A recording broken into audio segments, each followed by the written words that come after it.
Hi, friends.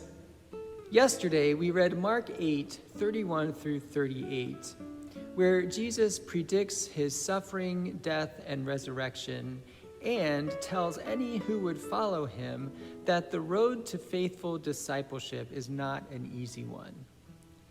Immediately before that passage, Jesus asks the disciples, "Who do people say that I am?" And more specifically, he asks, "Who do you say that I am?" And Peter answers, "You are the Messiah." That's Mark 8:29. Immediately after Peter's declaration, Jesus begins to teach the disciples that the Son of Man must undergo great suffering and be rejected by the elders, the chief priests, and the scribes, and be killed, and after 3 days rise again.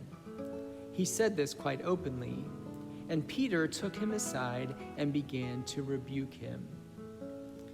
Jesus warns the disciples that his message of the nearness of God's kingdom will not sound like good news to everyone, particularly those who enjoy positions of religious and political power.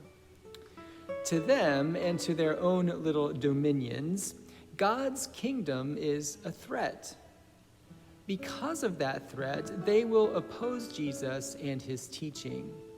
They will do everything in their power to maintain privilege, even kill. The disciples have just identified Jesus as the Messiah, and Jesus wants them to know that following him is not going to be a messianic gravy train. In fact, it will require his life, and probably theirs. As you might imagine, this is not the kind of news that the disciples want to hear, and so Peter's immediate reaction is to rebuke Jesus. Now, this is highly inappropriate behavior.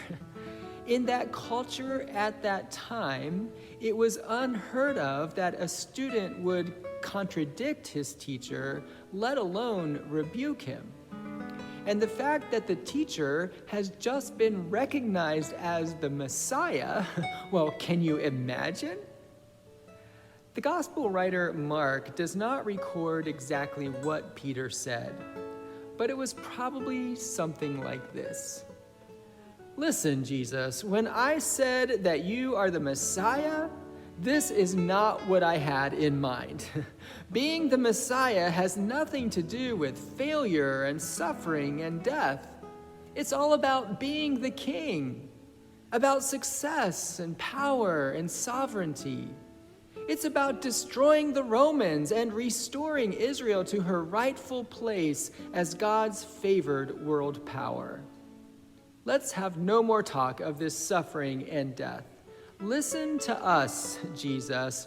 We'll show you the way."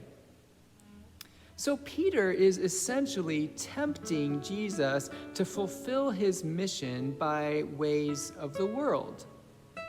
It makes so much more sense to abandon these notions of suffering and death and instead to claim messianic power, to recruit an army of followers, and to overthrow the Romans. But that's not at all what Jesus had in mind.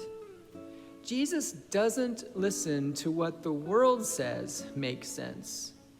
He doesn't listen to the well-intentioned but short-sighted advice of his friends. He doesn't listen to the human desire for power and prestige. He listens to God. And that's where we'll pick up the story tomorrow. Thanks for listening today. I'll see you soon.